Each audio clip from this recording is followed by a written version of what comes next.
C'est le premier événement en marge au Forum politique de haut niveau. Je vous souhaite la bienvenue à cet événement parallèle virtuel au Forum politique de haut niveau pour avoir un aperçu des cadres de financement nationaux intégrés et qui vise à assurer l'appropriation et l'alignement sur les priorités nationales de développement. Cet événement est organisé par Reality of Aid, Africa Network, en collaboration avec le partenariat des OSC pour l'efficacité du développement et le groupe de la société civile sur le financement du développement, du POED, le PNUD et le ministère des Affaires étrangères et de la coopération internationale de l'Italie. Je vous souhaite une chaleureuse bienvenue à la session d'aujourd'hui. Je vais commencer par quelques questions d'ordre logistique. Étant donné que je suis votre modérateur, je suis Stefano Prato, directeur exécutif du CID, mais je suis ici, je prends la parole en tant que directeur ou responsable du groupe de la société civile sur le financement du développement. Si vous ne vous êtes pas encore renommé, veuillez le faire en cliquant sur votre nom et veuillez indiquer votre nom et le nom de votre organisation. Ça nous facilite la tâche pour vous identifier au cours de cette réunion. Deuxièmement, l'interprétation est disponible. Si vous voulez avoir accès à l'interprétation, je sais que c'est étrange que je le dise en anglais, mais vous allez avoir ces informations en français et en espagnol dans la fenêtre de discussion. Si vous voulez avoir accès à l'interprétation, veuillez cliquer sur l'icône interprétation, l'icône en forme de globe terrestre, et cliquez sur la langue dans laquelle vous souhaitez écouter les délibérations et mettez l'orateur originel en sourdine. Vous pouvez également avoir accès aux diapositives traduites en cliquant sur mode d'affichage et en cliquant sur les diapositives dans la langue dans laquelle vous souhaitez lire les diapositives. Les présentations seront peut-être faites dans une langue, mais les diapositives sont traduites dans vos différentes langues. S'il vous plaît, veuillez garder votre micro désactivé. Levez la main au cas où vous souhaitez prendre la parole. Sur ce, mesdames et messieurs, permettez-moi une fois de plus de vous souhaiter la bienvenue à cette session. Cette session se répartira en deux segments. Nous allons commencer tous ensemble avec des présentations liminaires qui, en quelque sorte, vont poser les jalons de notre discussion. Nous aurons ainsi une présentation générale de ce qui se fait à l'échelle internationale en matière des CFNI. Cette présentation sera faite par nos collègues du DAES et du PNUD. Cette présentation sera suivie par l'examen du matériel d'orientation. Nous avons fait quelques notes d'information sur le processus et nos chercheurs vont conduire ce processus. Ceci va poser les jalons des débats que nous aurons et qui seront meublés par 2 à 3 interventions que je vais présenter au fur et à mesure que nous poursuivons. J'espère que les orateurs seront succincts et que nous aurons suffisamment de temps pour prendre des questions après la première et après la deuxième partie. Voilà quelque peu le programme de nos délibérations d'aujourd'hui. Avant de poursuivre, mesdames et messieurs, permettez-moi de dire qu'un participant, le représentant de la mission du gouvernement de la Sierra Leone devait prendre part à cette réunion. Malheureusement, a eu des retards avec son vol et n'a pas pu venir et s'en excuse sincèrement. Nous allons donc rapidement passer aux discussions. Comme vous le savez, l'accent a davantage été mis sur les CFNI au cours des années récentes et ceci est la bienvenue dans son ensemble par la société civile et par le POED et par le groupe de la société civile. Nous avons toujours prêté intérêt à cette question.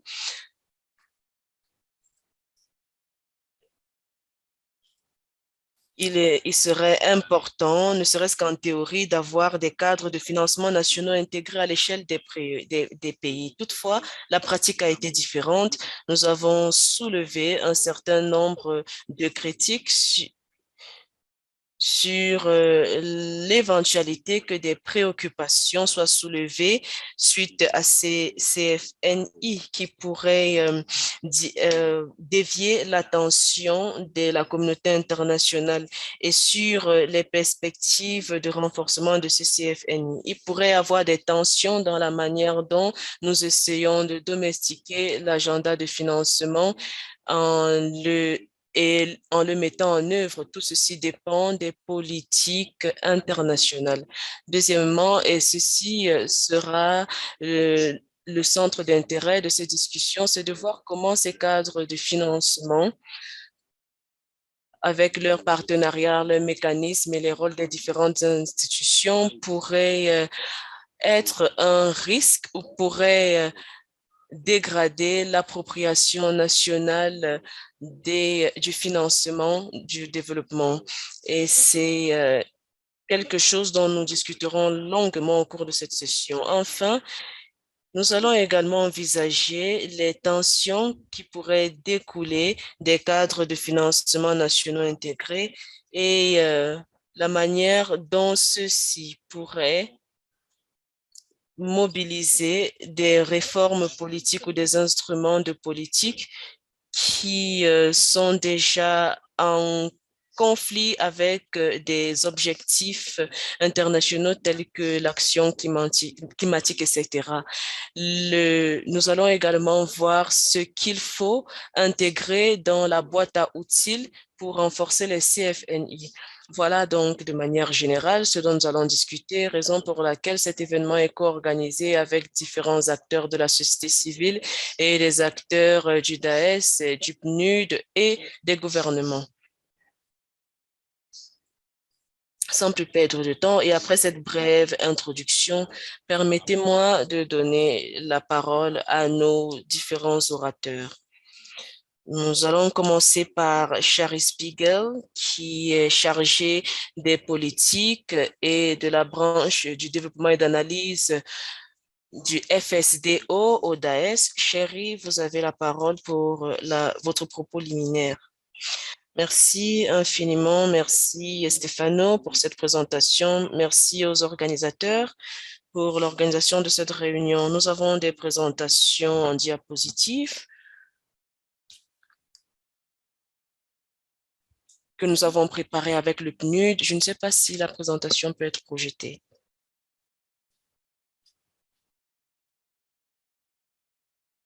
Je vais, en attendant que les diapositives soient présentées, faire la présentation. Je suis censée commencer. Je commence en disant que les cadres de financement nationaux intégrés visent à mettre en œuvre le programme d'action d'Addis Abeba qui avait pour objectif d'avoir un processus de financement adéquat. Plusieurs années après travailler sur la CFNI, nous nous sommes rendus compte qu'il y avait plusieurs plans nationaux de développement durable, de financement du développement et tous ces plans essayaient d'intégrer les ODD.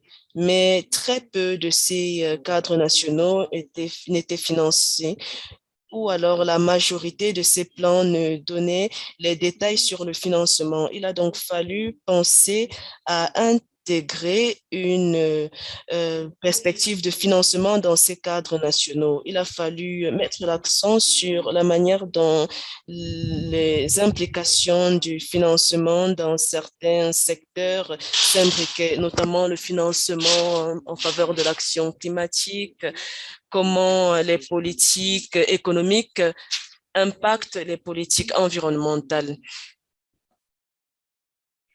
Les cadres de financement ne cadraient pas avec les ODD et avec le plan d'action d'Addis Abeba qui mettait l'accent sur une approche intégrée.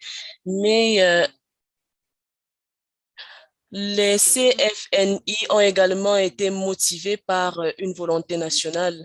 Après que Avant les négociations sur le plan d'action d'Addis Abeba, il y avait des disparités au niveau national. Quel type de politique devait être mise en place pour favoriser la mise en œuvre au niveau national? Il y a donc eu cette demande et au cours des négociations sur les ODD, la plupart des pays du Sud ont formulé la demande que des CFNI soient mis en place. Nous devons être clairs qu'il ne s'agit pas de mettre en œuvre l'agenda d'action d'Abeba, mais ce n'est qu'une partie de cet agenda d'action.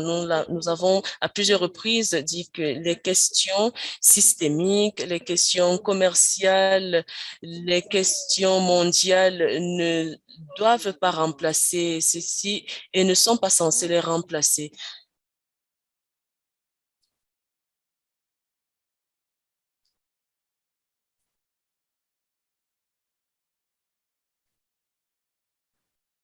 Il y a eu donc un accord dans le plan d'action d'Addis Abeba et l'accord était que les pays sont responsables de leur développement et la communauté internationale est censée fournir un environnement favorable qui appuie le développement basé sur la base des questions systémiques et qui appuie également les pays. Et donc, si vous voyez le rapport sur le financement du développement, nous mettons toujours l'accent sur les deux angles. Qu'est-ce que la communauté internationale est censée faire et qu'est-ce que les pays peuvent ou sont censés faire après avoir reçu l'appui de la communauté internationale. Ceci, c'est juste pour dire que si vous regardez le rapport le plus récent, nous essayons de voir quels sont les chocs actuels et que signifient ces chocs pour la situation nationale et quelles réponses pouvons-nous fournir. Les CFNI sont un outil important, mais j'aimerais attirer votre attention sur le fait que nous ne devons pas beaucoup espérer de ces cadres. Ils ne sont pas censés résoudre les problèmes nationaux, les problèmes de coopération qui existent depuis. Et les CFNI peuvent permettre de juguler certains de ces défis. Les CFNI ne créent pas ces défis. Il est question de savoir comment surmonter ces défis, mais les CFNI ne peuvent pas tout faire. Ce n'est pas une solution miracle. Et je dois juste dire que personne au système des Nations Unies ne perçoit les CFNI comme une solution miracle. C'est un outil important, mais la coopération en faveur du financement financement du développement va bien au-delà de cela. Ce n'est pas un processus nouveau, ce n'est pas un outil nouveau, c'est une approche, un cadre de planification et de mobilisation des ressources. Comme je l'ai dit, impliquer le financement dans le processus de planification. Plusieurs pays ont déjà des politiques de financement. Donc, d'une manière ou d'une autre, l'idée derrière ces cadres est de rassembler toutes les politiques de financement et voir si celles-ci sont cohérentes, si elles ne sont pas cohérentes, quelles sont les lacunes, quelles sont les contraintes, quels sont les obstacles et reformuler le cadre de politique et le cadre de financement pour résoudre ces problèmes. Le second point est que, et c'est au bas de l'écran, mais qui est très important, le matériel d'orientation que nous avons élaboré à l'intention des pays qui permettra de relier la stratégie au, aux priorités ou aux stratégies de développement national. Comme je l'ai dit, il y a également des défis dans ce sens parce que le secrétariat mondial, les institutions financières élaborent un cadre, mais ces cadres doivent être appropriés au niveau national. La plus nous discutons avec les pays, plus nous voyons les pays s'approprier et façonner ces cadres en des cadres qui marchent pour eux, pour leur système et pour leur environnement. Parce que je pense qu'au début, notre principale crainte était de savoir comment les pays devaient... Et nous sommes heureux de voir que les pays commencent à s'approprier ces cadres. Nous sommes en train de penser à une session DAC. Il y a plusieurs outils qui existent déjà, nous le savons. La question de la coopération au développement est très fragmentée et c'est l'un des défis de la coopération internationale depuis 30 à 40 années. L'idée qui sous-tend les CFNI est d'essayer d'apporter la cohérence. Ceci est une fois de plus impossible, mais nous pouvons essayer de trouver des voies et moyens pour rassembler les pays et créer une forme de cohérence autour de ces outils. Ce n'est pas les CFNI et la nouvelle plateforme que nous avons sont une tentative de rassembler les politiques nationales. Une partie, les CFNI prévoient également un partage d'expériences, comprendre les expériences des différents pays et les amener à partager les expériences à propos du matériel d'orientation que nous avons élaboré et partager les expériences avec d'autres pays impliqués. L'idée générale est donc de créer une forme de cohérence et d'apprendre des expériences et d'élargir notre manière de penser.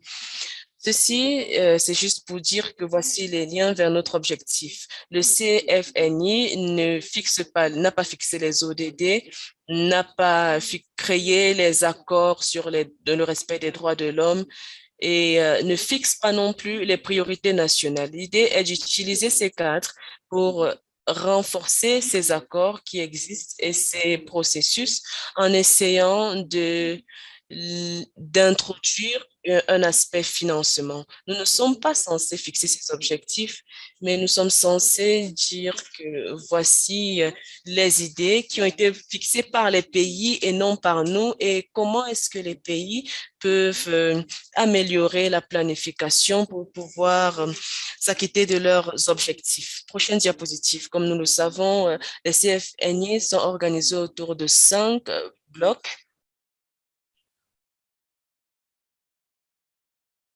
Je vais expliquer quelle est l'approche. Je ne vais pas rentrer dans les détails de ces 5 domaines, mais ceux-ci sont dans la diapositive. Le premier est d'avoir les personnes qu'il faut dans le processus de prise de décision. Ceci signifie au niveau du gouvernement, avoir toutes les parties prenantes pertinentes, y compris les ministères des Finances, d'avoir également la société civile et le secteur privé.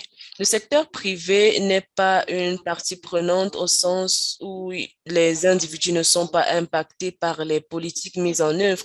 Le secteur privé est un acteur important et un financier important et les gouvernements ont clairement relevé que l'un de leurs objectifs était d'avoir les politiques qui leur permettraient de mobiliser la participation du secteur privé. Je ne vais pas rentrer dans les détails, mais le prochain point est la société civile et l'implication des acteurs locaux dans le processus de l'idée jusqu'à la mise en œuvre. Et je souhaite ajouter autre chose. Bien évidemment, les CFNI ne peuvent pas changer les gouvernements. L'objectif est de rassembler les parties prenantes autour d'une table, mais les cadres ne sont pas censés résoudre les problèmes des gouvernements. Le deuxième domaine est de celui d'avoir l'information. Le troisième, savoir quelles questions poser. Le quatrième point est de pouvoir avoir les informations qu'il faut depuis la phase de lancement et lors du diagnostic des évaluations, y compris la stratégie financière. Et c'est à ce niveau qu'intervient la cohérence. La cohérence est transversale. La cohérence peut intervenir à divers niveaux. Les CFNI visent à assurer une cohérence entre les objectifs climatiques, environnementaux, économiques, etc., visent à assurer la cohérence entre les politiques dans ces différents secteurs. Une manière d'assurer la cohérence, et c'est un exemple, je sais que cet exemple figure également dans l'article qui vous a été circulé, c'est celui de l'environnement favorable. La manière traditionnelle de penser a toujours été de renforcer l'environnement favorable. Et c'est vrai, l'objectif du matériel d'orientation est que certaines des réglementations pourraient être contre l'environnement. Alors, toute question ou tout processus vise à assurer la cohérence. Quelles pourraient par exemple être les implications d'un financement plus accru? Quelles pourraient être les conséquences économiques? Et c'est l'une des valeurs ajoutées de ce processus. Entre les rôles du secteur public et privé, l'accent a été mis sur la partie publique. Comme je l'ai dit par le passé, l'investissement privé est également important. Euh, Je pense que l'accent mis dans l'agenda d'action d'Addis Abeba est de pouvoir trouver un terrain d'entente entre ces financements publics et privés. Nous savons que les rôles sont bien répartis entre le secteur public et privé. Ils ne sont pas des remplaçants les uns pour les autres. Chaque acteur a son rôle. Le plan d'action d'agenda vise à savoir quel est le rôle de chaque entité. Il n'est pas question de renforcer ou de promouvoir tel ou tel type d'investissement, mais celui de savoir quelles sont les ressources qui existent, quelle est la meilleure manière d'optimiser ces ressources et quelle est la meilleure manière d'utiliser ces ressources.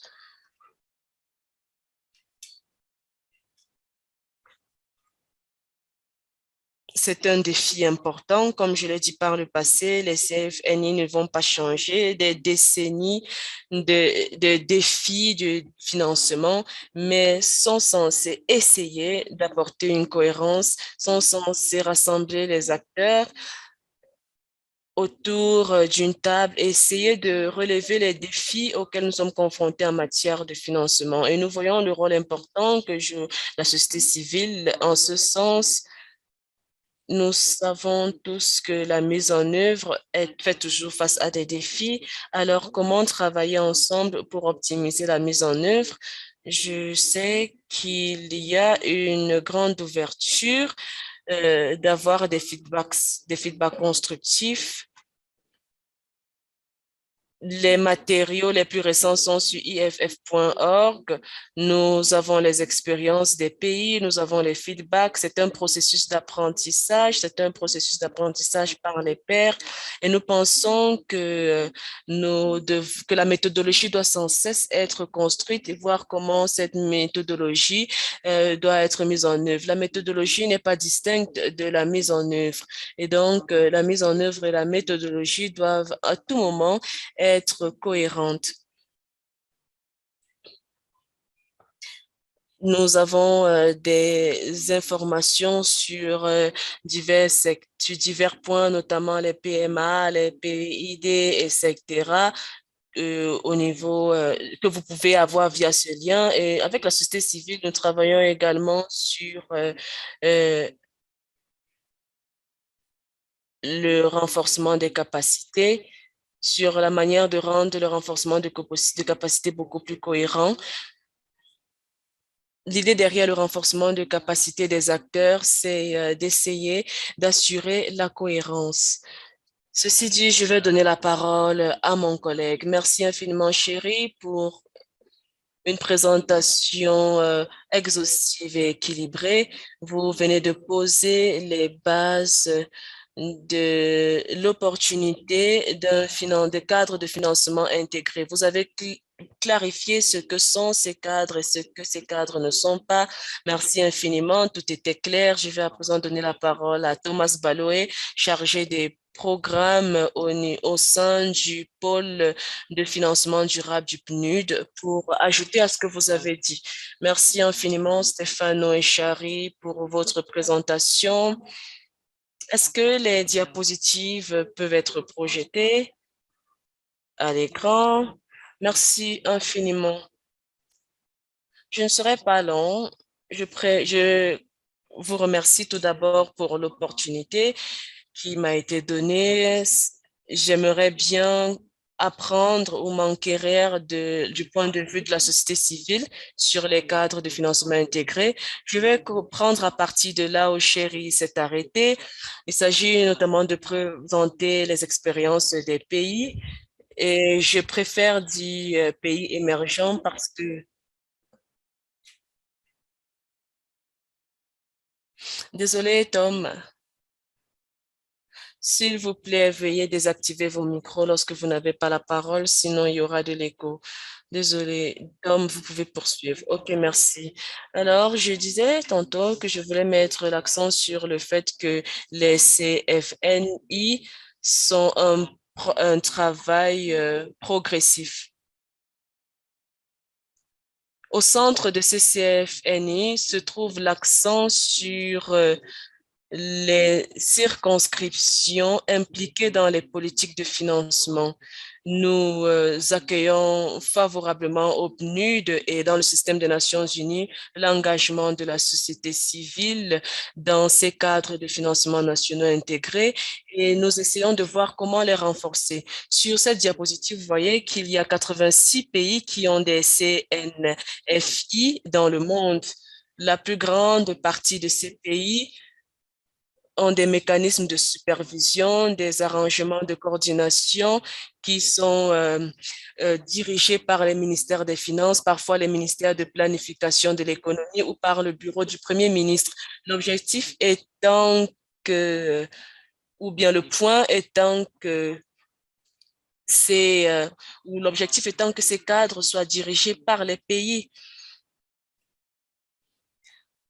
Nous souhaitons non seulement mettre l'accent sur les cadres qui existent déjà, mais à impliquer les circonscriptions dans les mises en œuvre de ces cadres. Prochaine diapositive. Suite à une étude que nous avons menée dans ces 86 pays où nous souhaitons avoir des informations détaillées, nous nous rendons compte que nous devons faire beaucoup plus d'études sur l'apport de la société civile. Il ressort de cette étude que 28% euh, que 28, que la participation de la société civile au CFNI est évaluée à 28%. Il y a également des dialogues de financement qui ont lieu dans le cadre du développement de ces CFNI. Nous voyons par exemple qu'au Nigeria, alors qu'il y a un comité de haut niveau chargé de l'élaboration du CFNI, présidé par le ministère des Finances. Il y a également une pléthore de discussions ouvertes qui sont utilisées pour éclairer l'élaboration de ces CFNI. Même chose au Ghana où il y a une infrastructure au niveau local d'engagement de la société civile et des populations locales dans l'élaboration du CFNI. C'est la même chose en Indonésie. Malheureusement, nous n'avons pas des collègues de l'Indonésie pour nous en parler davantage, mais le CFNI est dirigé par le ministère de la Planification, mais des consultations de longues consultations sont menées pour prendre en compte l'avis de la société civile. Je mets l'accent sur le fait que c'est un processus continu et nous souhaitons engager beaucoup plus de circonscriptions. Prochaine diapositive. Chari a mentionné le fait que l'une des lacunes que le CFNI essaie de combler au niveau national est l'écart entre la planification, les politiques et le financement. Et vous voyez qu'à droite, que sur les 86 pays, il y a environ 60 qui ont des stratégies de financement. La plupart, 39, pour la première fois, c'est-à-dire que dans 39 pays, il n'y avait pas de stratégie de financement pour leur planification de développement sur le moyen terme. Heureusement, il y a un effort d'avoir ces stratégies de financement. Dans 25 pays, le cadre de financement n'est pas nouveau, mais est beaucoup plus exhaustif et essaie d'impliquer le financement du secteur privé comme résultat de planification nationale. Et si nous allons à la prochaine diapositive, nous voyons Désolée, je n'arrive pas à lire le texte en dessous, mais cette diapositive montre la divergence entre les réformes dans le secteur des finances, du financement. 50 pays euh, engagent des réformes budgétaires de leur CFNI, en voyant comment les ODD pourraient être intégrés dans la planification budgétaire. Dans certains pays, les réformes budgétaires, notamment au Pakistan, sont liées aux instruments tels que les obligations des ODD qui ont été issus dans le cadre des CFNI. Dans certains pays, ceux-ci visent à accélérer les réformes budgétaires, notamment l'imposition verte.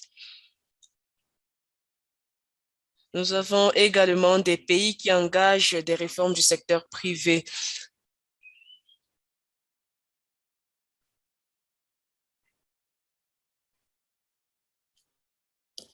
Par exemple, dans un pays, il y a une réforme de la bourse qui vise également à Donc, financer il y a les une ODD. variété Plusieurs de réformes réformes financières qui sont ont mises eu en œuvre. lieu. Et donc, si je dois considérer la dernière diapositive, juste pour finir, en mettant l'accent sur ce que Chéri a dit il y a un instant, le gouvernement italien, le gouvernement suédois, l'Union européenne, ils ont mis en place une facilité technique pour appuyer les pays dans la conception des CFNI. Et nous sommes plus qu'ouverts à collaborer avec les OSC pour leur apporter un appui au niveau des pays dans leur collaboration avec les acteurs du développement sur les questions de CFNI. Donc, je m'impatiente de pouvoir discuter avec vous et d'en débattre encore plus en profondeur. Merci de nous avoir invités et merci à tous les collègues. Merci, Chari et Tom, pour cette présentation qui va nous permettre de faire le contexte, d'avoir un certain contexte de notre discussion. Et désolé que certains des représentants de pays n'ont pas pu participer à cette session, mais je sais que nous pourrons avoir plus de détails dans la deuxième partie de cette discussion. Mais avant d'en arriver là, je voudrais déjà nous demander de faire des contributions additionnelles à cette présentation que nous avions eue et que nous fassions l'examen du document d'orientation, aussi bien que les préoccupations de la société civile et que nous puissions mettre tout cela ensemble. Donc, merci à à notre collègue ici, Charis, Pauline, Mick, qui travaille avec nous et qui travaille avec nos circonscriptions pour mettre en exergue et documenter aussi les réflexions critiques que nous avons dans le contexte actuel. Donc, c'est un processus qui est en plein développement et comme vous le savez déjà, nous avons traversé un certain nombre d'étapes et nous faisons aussi cette étude au niveau des processus des pays. Pauline, je vous laisse la parole pour nous faire cette présentation. Merci. Et comme vous l'avez dit, ce dont je vais parler aujourd'hui, c'est les principales conclusions de notre étude sur le guide des CFNI. Et nous allons aussi discuter de cela dans la perspective de la contribution de différents partenaires que nous avons. Et nous avons essayé aussi d'être un peu plus contextuels sur les conclusions que je vais présenter. Donc, vu que je n'ai pas beaucoup de temps, je ne pourrais que toucher la surface de cette question dans cette présentation. Et dans notre session de juillet, j'espère que nous pourrons avoir plus de discussions sur cela. Et par ailleurs, ce rapport sera disponible sur notre site web et dans quelques semaines, ce sera disponible. Donc, je vais déjà donc parler des choses que nous avons déjà réalisées au niveau mondial et ceci sera maintenant sera complété par des publications de meilleures études de cas que nous allons présenter, publier plus tard cette année. Donc, cela va relever donc les activités qui ont déjà été réalisées dans ce domaine. Je pense que c'est brièvement ce que je voudrais dire. Et maintenant, diapositive suivante, s'il vous plaît. Donc, je vais maintenant aller dans les détails. Je vais juste dire que je ne viens pas pour m'opposer complètement aux questions des CFNI. Je pense que les idées de base qui se rapportent à des stratégies de financement, la coopération internationale, les priorités des populations dans l'hémisphère sud et comment nous pouvons mobiliser des ressources pour aider les populations à divers niveaux. Je pense que ces préoccupations que je trouve dans ces domaines et ce qui est déjà fait à travers les CFNI et ce que pourrait être fait à travers la mise en œuvre actuelle. Donc, je vais essayer de placer l'accent sur un certain nombre de considérations, de conclusions clés. Pour diapositive suivante, s'il vous plaît. La première chose, c'est ici, c'est trouver l'équilibre dans ce système financier international. Donc, nous savons que les CFNI se rapportent essentiellement au financement au niveau des pays et nous connaissons un peu les difficultés que les pays de l'hémisphère sud rencontrent quand il s'agit de financer leur programme de développement, ainsi de suite. Donc, en principe, cela ne devrait pas être un problème si on pourrait avoir ces deux approches c'est-à-dire les IFNI au niveau national ou d'autres processus pour le niveau international. Et donc, je pense que cela n'est pas véritablement, ne devrait normalement pas poser un problème. Maintenant, nous voulons juste présenter les conclusions de cette étude que nous avons réalisée sur le format des réglementations des États, sur les réglementations fiscales des États. Et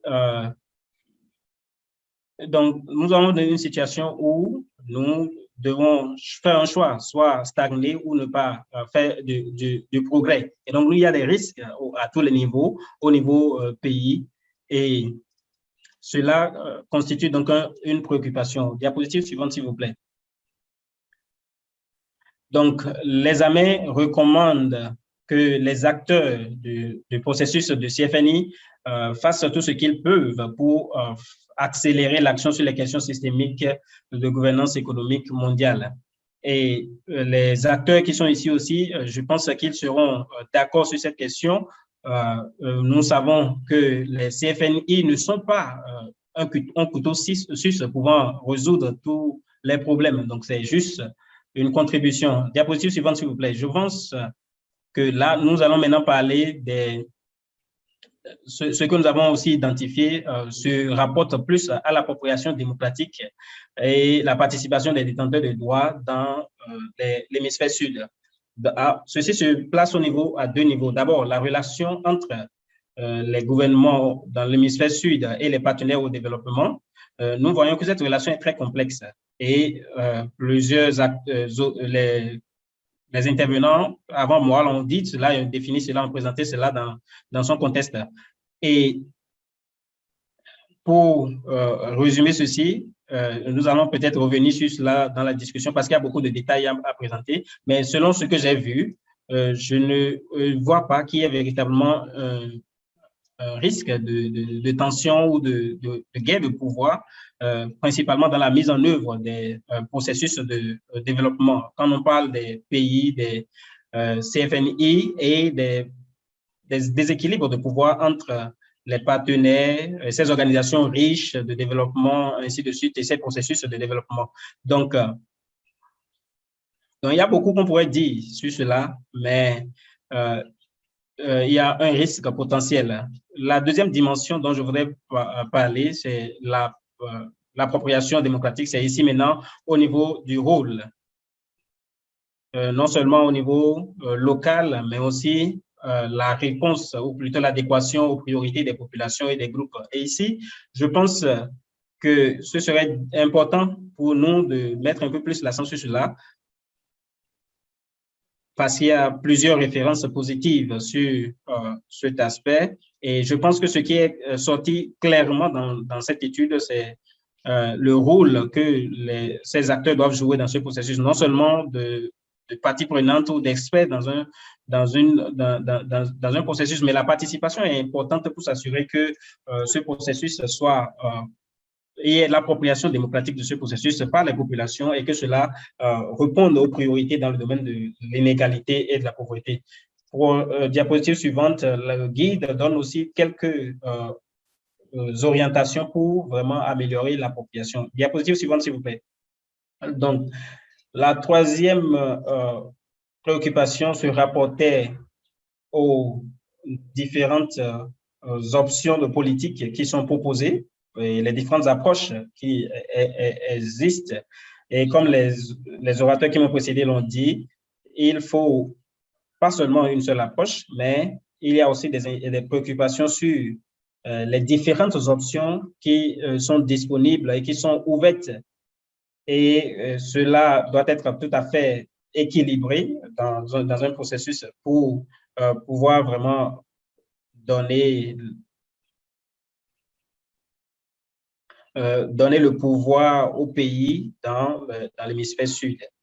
C'est vrai, en effet. Et comme les autres l'ont mentionné, en considérant les risques.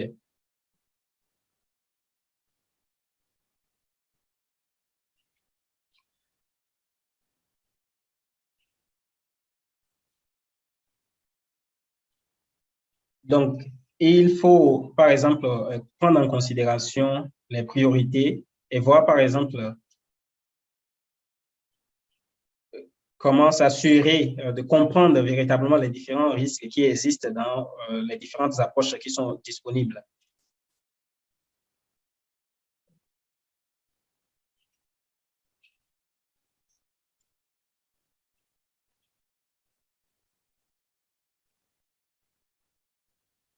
Et donc, le processus de CRFEI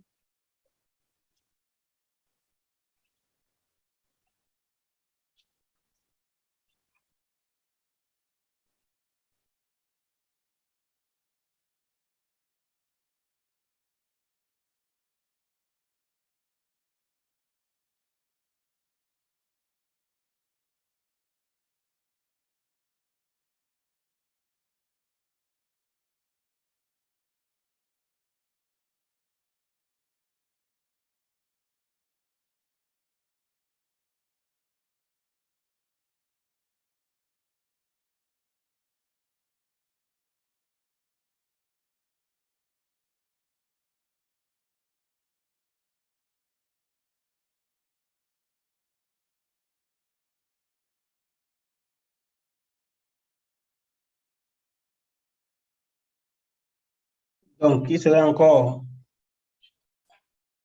important d'analyser les risques existants, les outils et les dimensions. Désolé, je ne veux pas vous interrompre, mais souvenez-vous qu'il y a l'interprétation et donc peut-être que vous devez ralentir un peu, sinon cela rendra la tâche difficile à nos interprètes.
Donc, s'assurer que ces obligations ne soient pas revalorisées sur la base d'autres aspirations. Donc, la base ou la liste d'options politiques est importante et cela ne devrait pas être défini par les institutions internationales, les institutions financières internationales. Donc, il faut voir pourquoi est-ce que cela est possible. Par exemple, si une approche devrait venir des Nations Unies, on va se demander, les pays du Sud vont se demander, au cours des différentes décennies, les différentes politiques sont venues de ce même cycle. Donc, c'est à peu près cela ce que je voulais dire. Je voudrais vous remercier de votre invitation. Je vous remercie de votre invitation. C'est très clair, je crois. Avant que nous n'écoutions maintenant un certain nombre d'autres panélistes. Nous allons écouter certaines réflexions des processus pays et je voudrais voir déjà si quelqu'un voudrait prendre la parole pour un commentaire.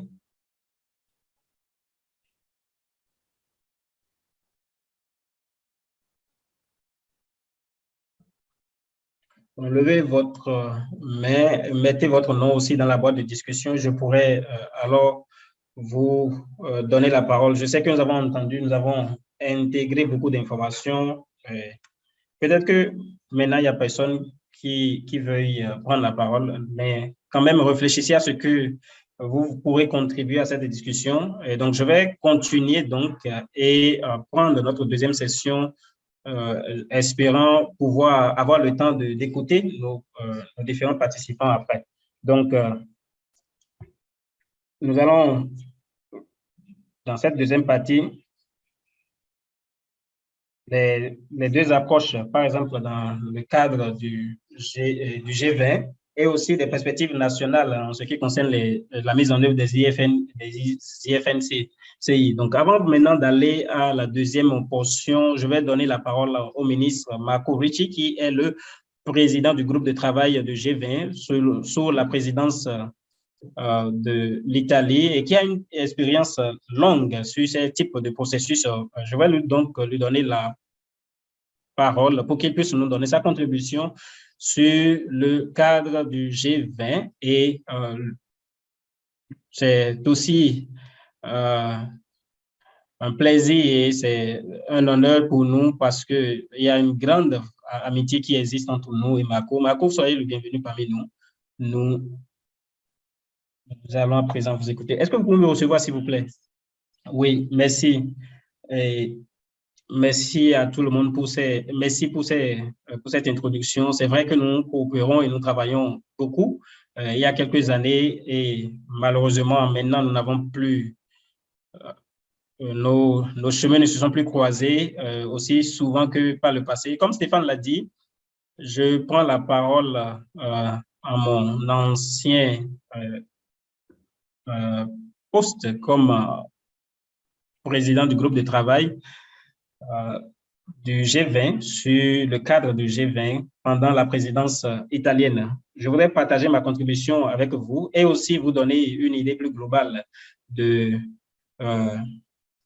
ce qu'était donc notre objectif au cours de cette présidence italienne du G20 et montrer aussi la cohérence des politiques et présenter aussi les difficultés que la situation économique mondiale présente aux pays en développement. Comme vous le savez, quand nous avons défini nos priorités pour le G20, nous étions au cœur de la pire crise mondiale et la pandémie a exacerbé encore plus les déficits de financement pour les ODD. Et c'est pour cela que nous avons pris, les Italiens, donc le gouvernement italien a pris deux décisions politiques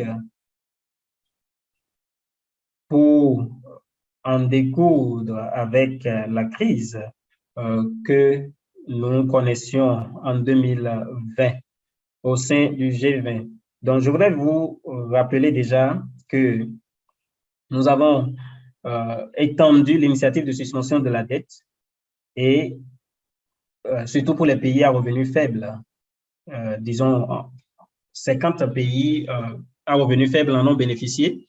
Et cette initiative, nous travaillons encore sur cela. Nous avons adopté aussi un cadre commun qui est un instrument plus ambitieux qui inclut autant les bailleurs publics que privés pour des interventions plus structurées afin de maintenir les politiques qui sont adoptées jusqu'ici. Nous savons qu'il n'y a pas de politique qui soit véritablement un couteau suisse, mais nous savons que cela pourrait contribuer d'une manière ou d'une autre au succès à l'atteinte des objectifs que nous avions. Je voudrais aussi nous rappeler que le groupe, le G20 a fait la promotion de l'adoption de d'un système de taxation au niveau mondial. Maintenant, plus spécifiquement, les activités que nous avons réalisées dans le contexte du groupe de travail sur le développement, comme nous l'avons dit, nous avons décidé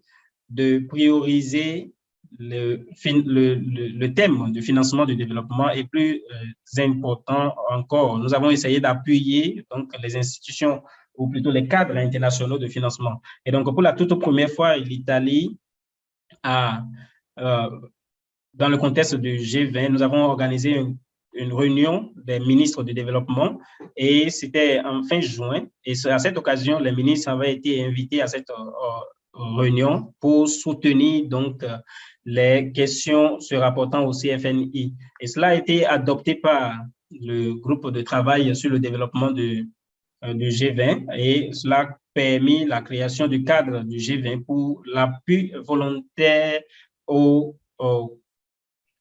cadre de financement intégré au niveau national. Donc, ce cadre a été adopté plus tard par les dirigeants du G20 en octobre. Nous continuons donc de travailler pour appuyer la mise en œuvre des CFNI. Comme vous le savez, nous avons appuyé la facilité du CFNI qui a été lancée en avril grâce à l'appui de monsieur Thomas Muller, ce qui nous a rappelé par rapport à cela. Et nous contribuons donc à évaluer les réalisations qui sont faites dans le sens des CFNI dans le contexte des ODD et nous essayons de nous préparer à des investissements CFNI durables dont nous allons discuter au cours de la réunion du groupe de travail sur le développement du G20 au cours de notre session prochaine. Je voudrais déjà remercier nos intervenants. C'est très intéressant, important d'écouter les préoccupations de la société civile quand nous parlons de ces questions. Et dans votre introduction, au début de cette section, vous avez parlé de cela. Et c'est important d'avoir cette inclusivité, cette inclusion dans cette discussion. Et ceci, c'est dans l'intérêt des pays en développement qui font face à des systèmes plus difficiles et aussi les problèmes auxquels nous sommes confrontés à l'échelle mondiale. L'Italie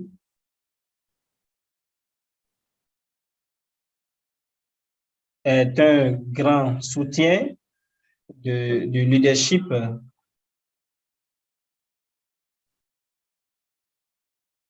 est un grand soutien des CFNI.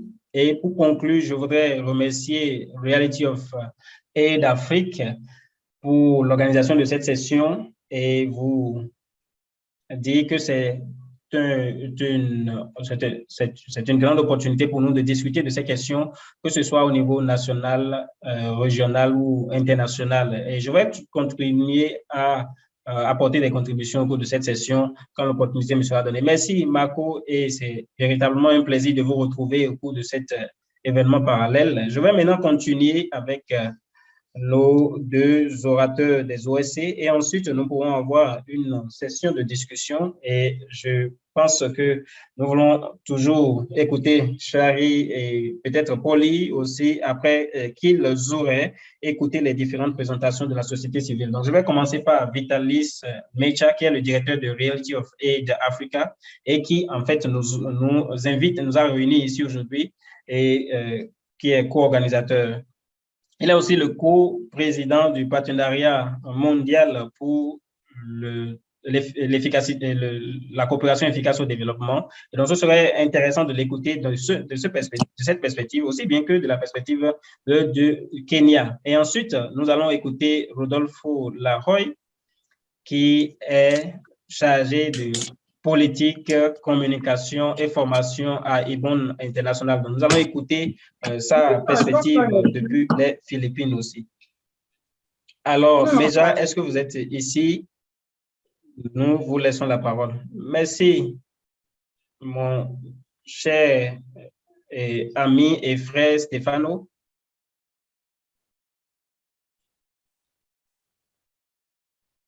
Merci pour la conduite de cette session.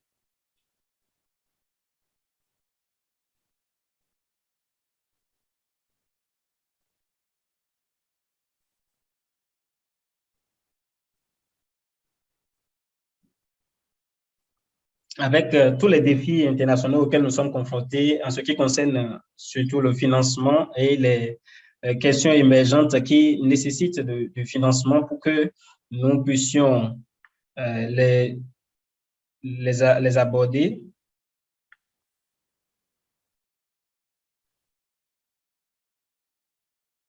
Permettez-moi de présenter trois questions pour notre analyse. Premièrement, c'est par exemple le Kenya.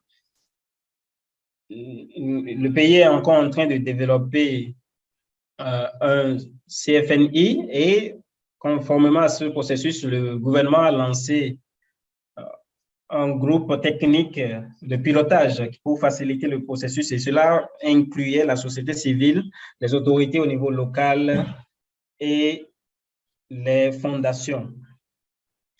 Et je pense, en ce qui concerne le produit qui a été réalisé au sein de ce cadre, je pense que ce processus a été très inclusif. Mais au-delà de cela, j'ai le sentiment que cela est similaire aussi au processus que nous avons avec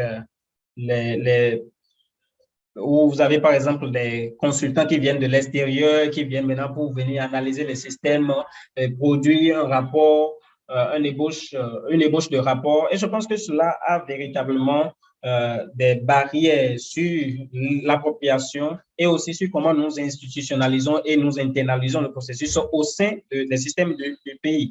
Et donc, c'est là la première observation que j'ai. Et le processus doit être plus inclusif, doit être conçu au niveau national et recevoir la sanction, l'appropriation au niveau national. Cela, c'est le premier point. Maintenant, le deuxième point que je voudrais relever, c'est que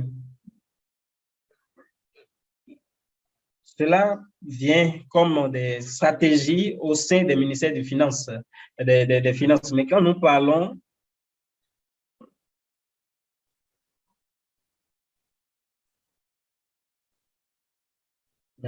de plan de développement au niveau national, nous attendons à ce que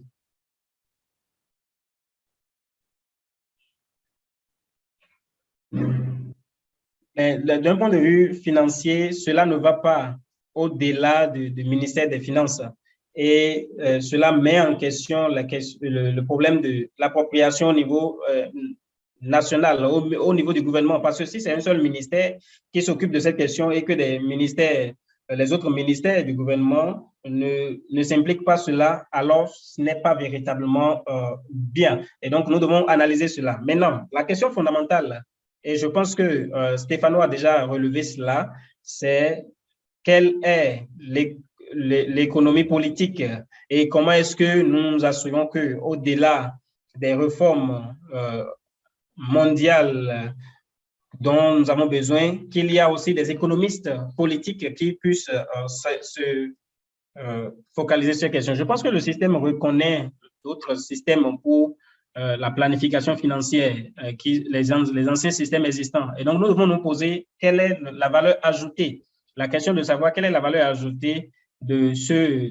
nouveau cadre au niveau national à ce stade. Est-ce que nous n'ajoutons pas justement des coûts dans des processus et aussi d'outils que nous utilisons qui sont existants et qui nous font maintenant nous demander est-ce que le besoin est véritablement nécessaire? Est-ce que c'est une demande qui soutient la création de ce cadre? Donc, je vois que ce soit dans le processus du Kenya et du Malawi, je vois que les gouvernements utilisent cela comme un outil pour, générer la connaissance sur les situations, les finances et aussi combien est-ce que la société civile aussi mobilise. Donc, c'est comme un moyen de faire le suivi et la traçabilité aussi de ce qui se passe et aux, aux autres parties prenantes plutôt que un problème de planification. Donc, nous devons faire face à cela dans le point, dans l'aspect politique. Maintenant, quelle est l'incitation pour les bailleurs de fonds et les partenaires au développement pour qu'ils puissent s'engager dans ces efforts? Parce que vous pouvez voir que le gouvernement est très excité au niveau de cela, mais au niveau mondial, il n'y a pas autant d'incitation. Mais au niveau national, vous voyez que le niveau d'intérêt ou d'appropriation est plus faible que ce qui était anticipé. Donc, nous nous posons la question, parce que nous vendons ceci dans les cadres de planification du gouvernement. Nous savons que les pays ont des cadres pour le développement et que les partenaires de développement jouent un rôle important dans notre politique de financement. Et donc, quel est le besoin pour eux de s'engager dans ce processus? Parce que cela n'est pas très clair. Et donc, cela pourrait maintenant devenir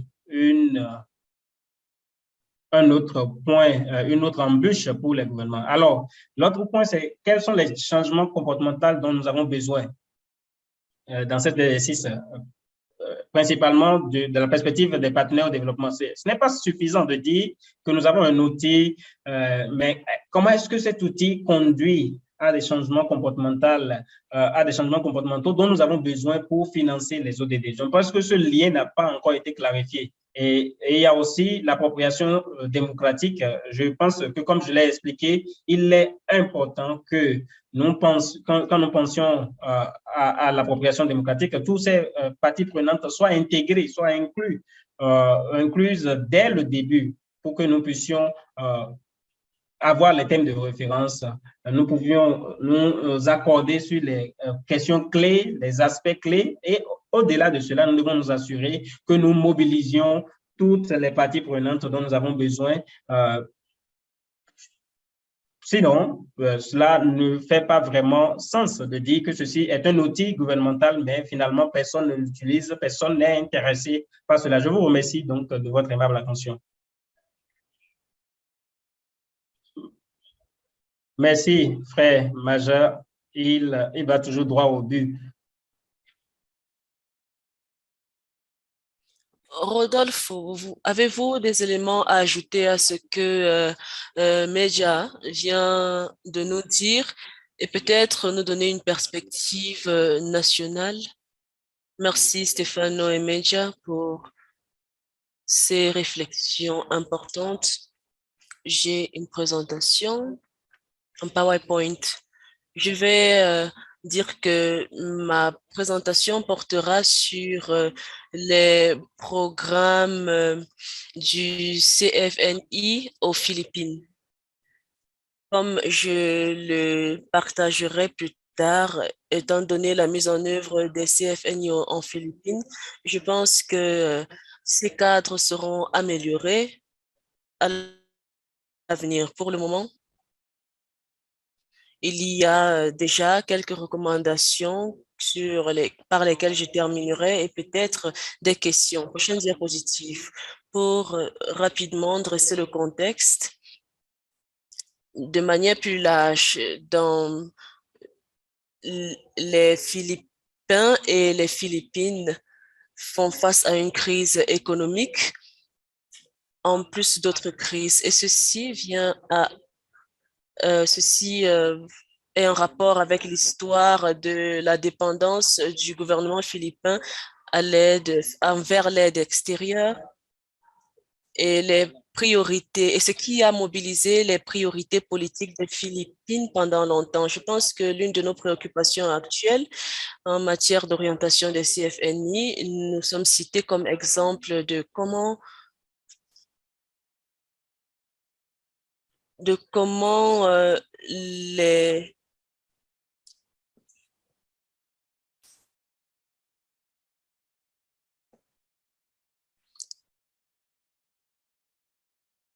la question qui a été posée était celle de savoir si les Philippines étaient ou non un pays d'attraction des investissements directs étrangers comparé à d'autres pays. Et c'est une question qui est très importante pour nous aux Philippines. Est-ce que les Philippines contribuent à l'atteinte des objectifs de développement durable pour les populations et pour leurs droits? C'est une question importante à poser à la société civile. Est-ce que l'investissement dans les zones économiques spéciales ou les incitations fiscales en faveur des firmes multinationales apportent le développement que ces firmes ont promis, ce qui nous amène d'ores et déjà à envisager les limites de l'aide apportée par les firmes multinationales. Voici un suivi bref des CFNI se focalise sur une approche de capital humain, se focalise sur l'investissement dans les services de manière à contribuer à la croissance économique sur le long terme parce que investir aujourd'hui dans l'éducation des jeunes, etc.,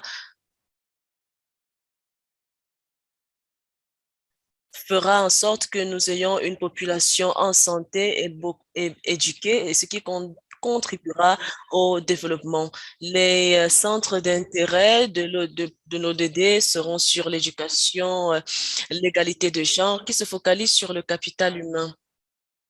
S'agissant des acteurs impliqués, les CFNI sont dirigés par le gouvernement, par une autorité créée par le gouvernement en partenariat avec les Nations Unies. En plus, nous avons le ministère des Finances et de l'Économie. En termes d'acteurs internationaux, nous avons l'initiative de soutien de la Banque mondiale et autres acteurs du secteur privé aux Philippines. Il y a également quelques OSC qui prennent part à ce processus. Pour le moment, il y a deux structures. Il y a un groupe technique qui est un groupe multi-acteurs qui comprend le secteur privé, les gouvernements, les OSC et un comité de pilotage national qui est dirigé par le gouvernement et les institutions des Nations Unies. Le comité de pilotage national fixe la direction que doivent prendre les CFNI aux Philippines. Prochaine diapositive. Cette diapositive vise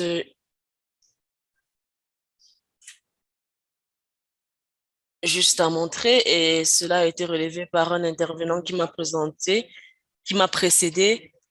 Il y a un ralentissement, il y a des cadres de financement à travers le monde. Aux Philippines, ça a été très modeste. Toutefois, le CFNI a été lancé en décembre 2021, mais se focalise beaucoup plus sur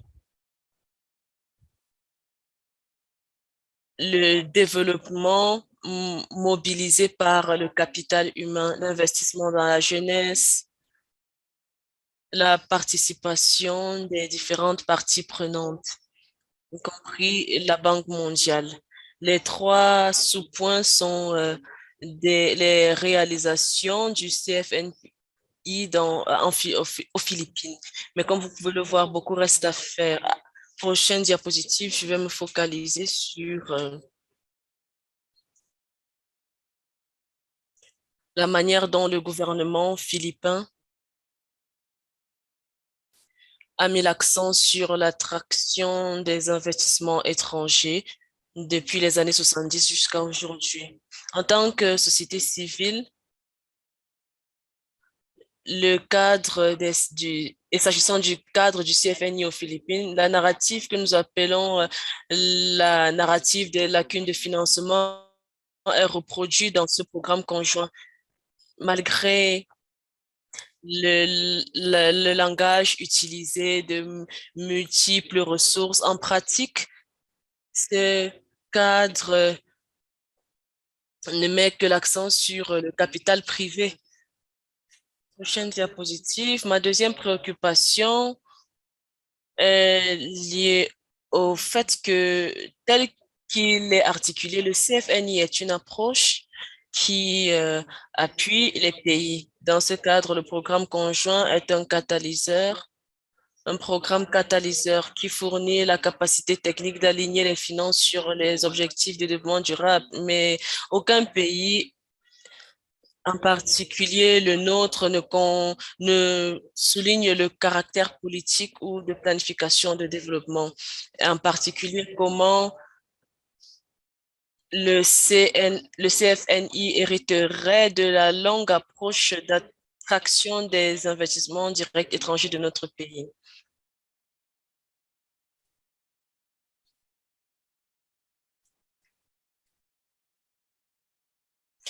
Malgré qu'il y ait un certain engagement de la société civile, en théorie, en pratique, cet engagement a cru, comme le révèle le rapport.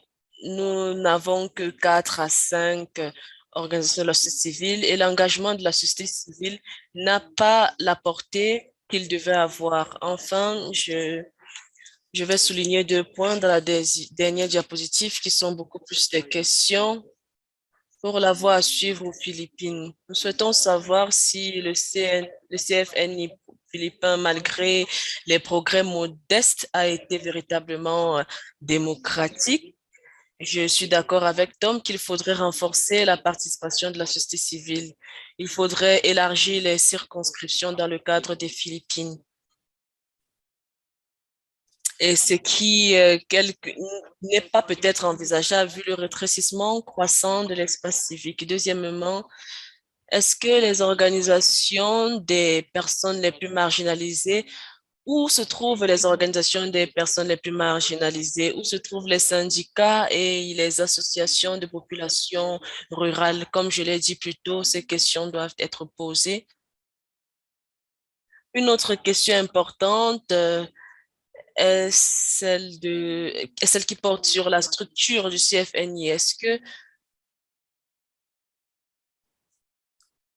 Toujours la deuxième question plutôt, est-ce que les populations les plus marginalisées seront prises en compte à l'avenir? Est-ce que celles-ci seront impliquées dans la mise en œuvre technique? Dernière question, j'aimerais souligner le processus du CFNI aux Philippines.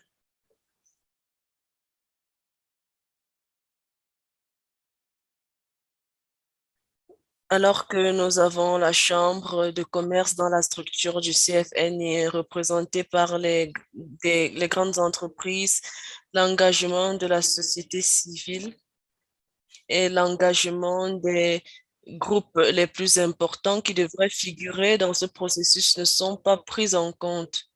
Enfin, s'agissant de la question la plus large, des questions systémiques, il est important pour nous de savoir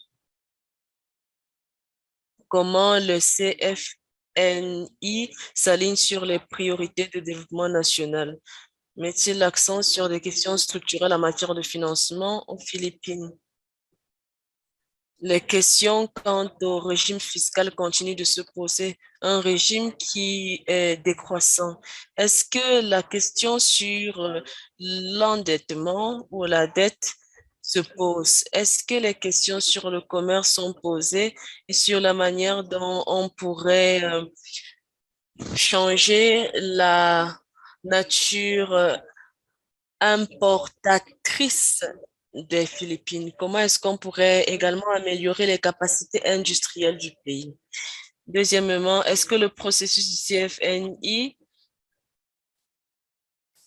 renforce l'approche basée sur le risque du financement privé? Et troisièmement, face aux crises auxquelles nous sommes confrontés, est-ce que le CFNI en pratique offre une transition politique beaucoup plus ambitieuse et systémique, ou alors est-ce que le CFNI ne serait qu'un continuum de ce qui se fait déjà? Est-ce que le risque est présent? Et je pense que la réponse pourrait être positive. Le CFNI pourrait permettre de résoudre certains défis, mais n'est pas une solution miracle.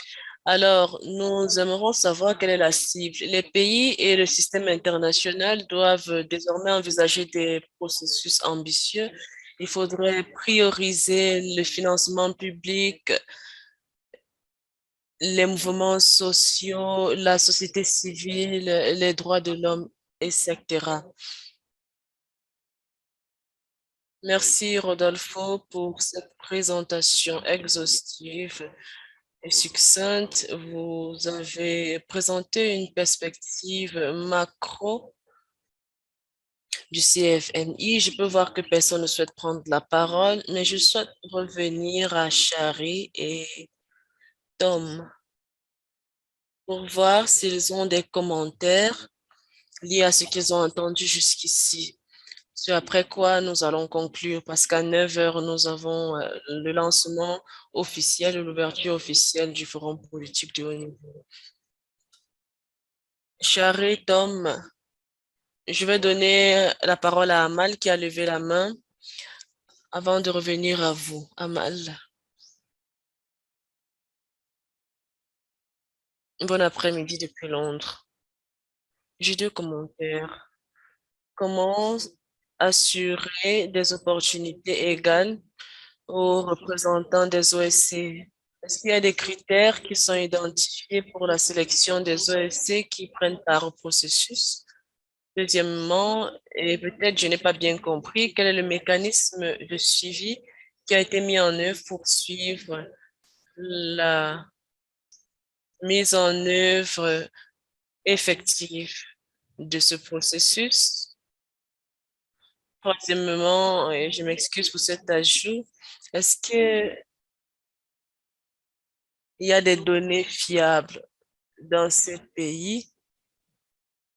Ou alors est-ce que l'accessibilité des données n'est-elle pas une source de préoccupation pour ceux qui sont impliqués dans le processus?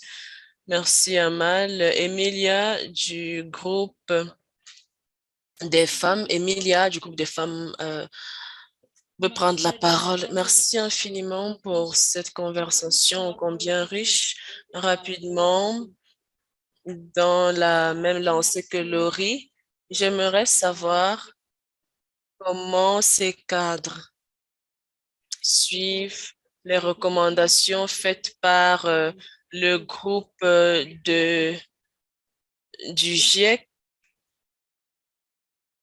Le rapport du GIEC a à plusieurs reprises parlé du développement et du besoin de cohérence entre les pays en développement et les pays développés, ce qui est encore plus urgent au vu des urgences environnementales qui ne sont pas uniquement le changement climatique.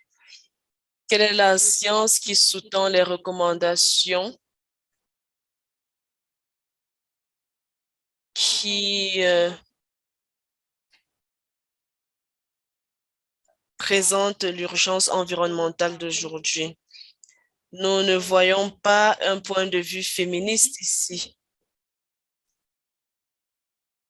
y compris dans l'approche économique. Donc, nous aimerons savoir quel est le véritable impact de ces stratégies en prenant en compte les connaissances existantes dans la tradition économique. Merci infiniment, Emilia.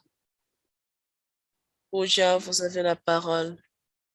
Emilia a également souligné que Gloria avait fait ses commentaires dans la fenêtre de discussion. Pooja, vous avez la parole. Merci Stéphane. J'ai quelques questions.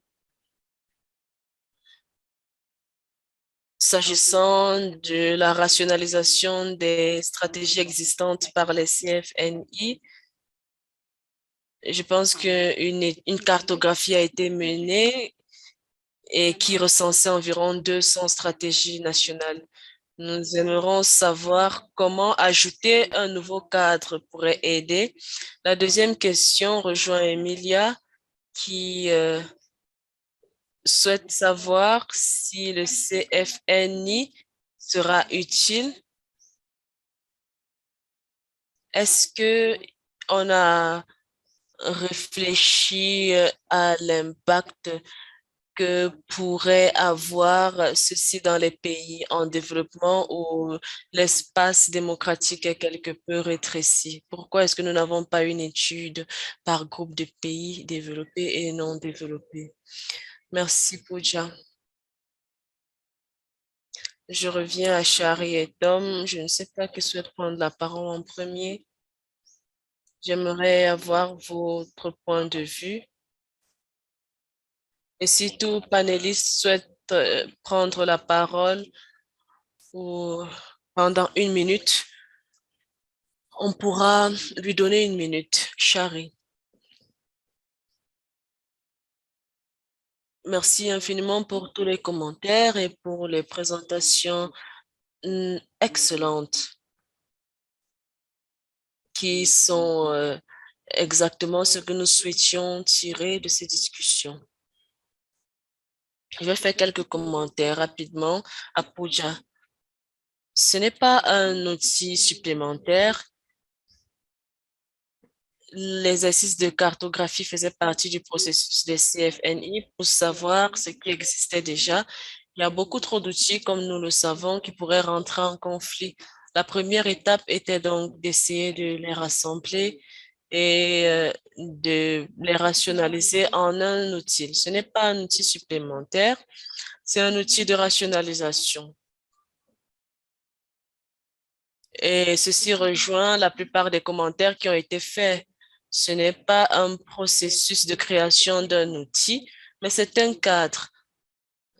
L'objectif des CFNI est de renforcer le processus de planification visant à attirer les financements. Et comment se faire? C'est difficile, en particulier dans un monde où tout est intégré. Le ministère des Financements pouvait le faire par le passé, mais désormais, le ministère des Financements ne peut plus le faire seul.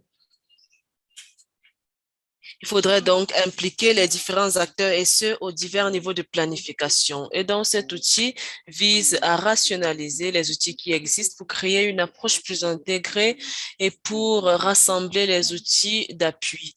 C'est également un défi. Ça ne se fera pas en un jour et ce n'est pas une solution miracle, mais au moins nous pouvons essayer de le faire. Je vais faire d'autres commentaires, un sur le niveau national et sur le niveau mondial.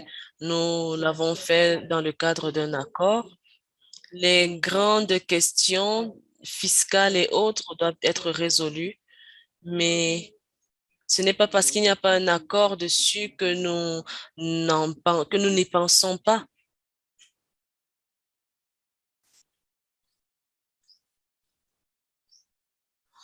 Et donc, les cadres nationaux et les cadres mondiaux doivent aller de pair. Malheureusement, dans ce forum, il n'y a pas eu une session sur les CFNI et le forum ne se penche que sur les questions mondiales. Le deuxième commentaire que je veux faire rapidement est celui des compromis. Et peut-être l'exemple est celui économique, étant donné que plusieurs personnes en ont parlé.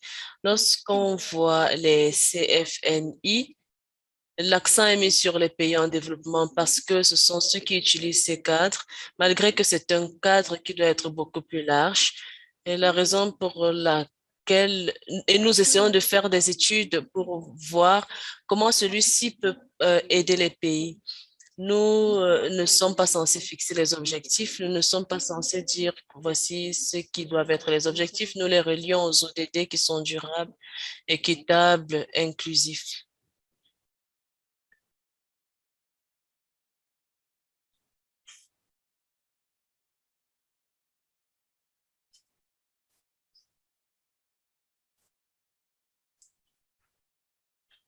Tout ce que nous faisons dans le cadre de ce cadre est beaucoup plus large.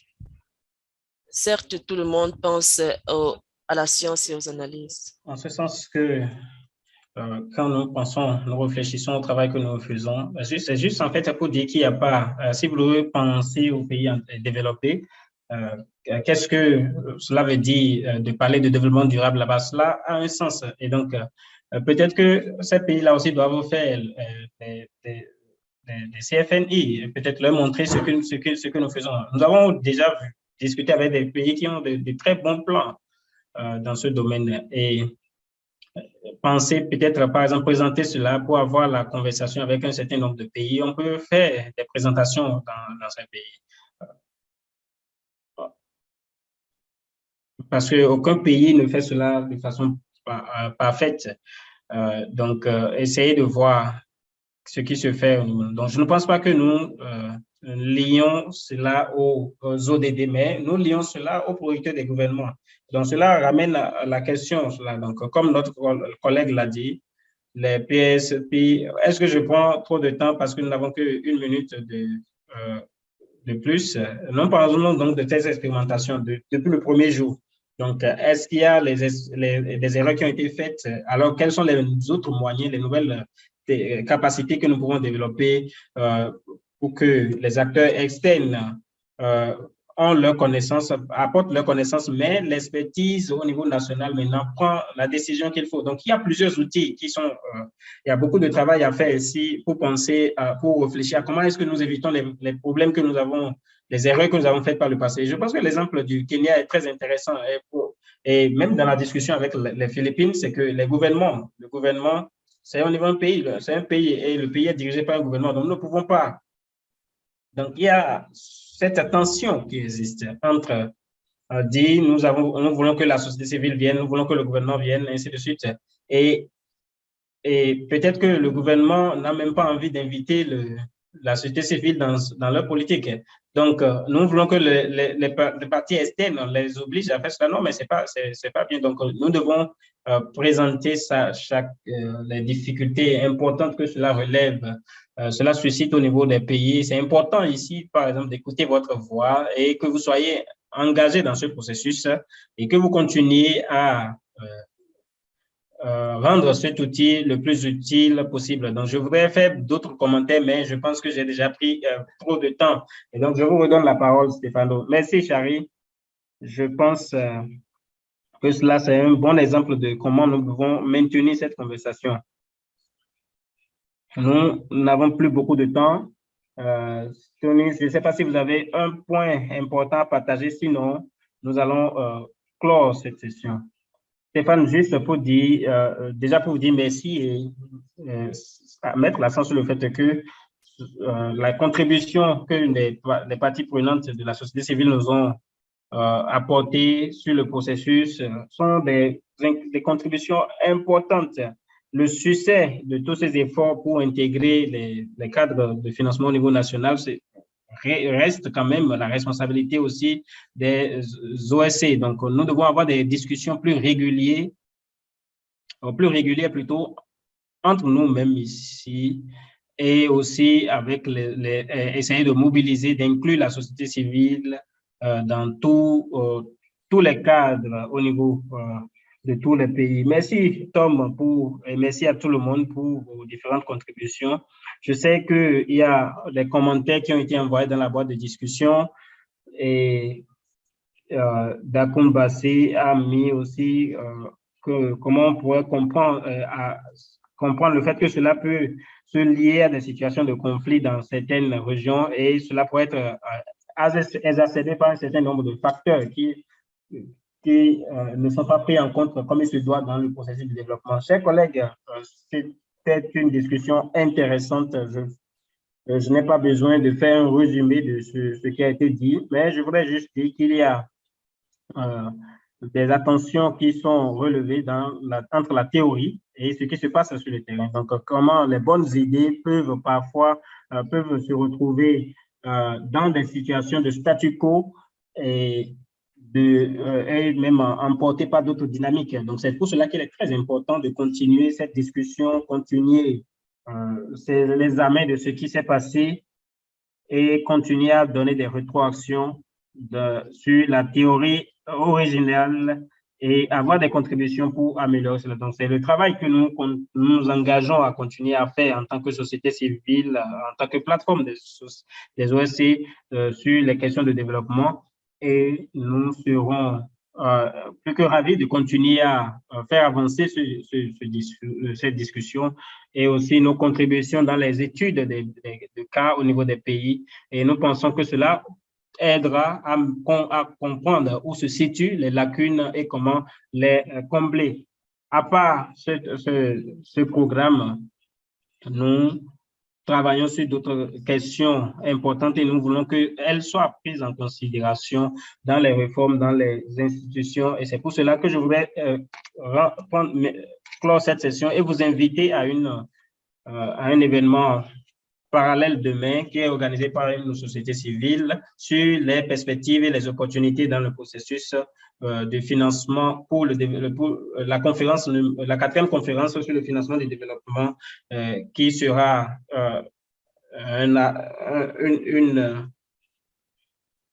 une session importante qui va apporter encore plus de lumière sur notre discussion aujourd'hui avec un agenda plus important dans ce domaine. Merci à tous les organisateurs, à tous les panélistes, aux participants, aux organisations de la société civile qui travaillent pour une revue holistique de ces systèmes et les opportunités que ces cadres offrent. Merci à tout le monde et je vous souhaite de passer de bons moments au Forum politique de haut niveau. Merci pour votre appui, merci et au revoir à tout le monde.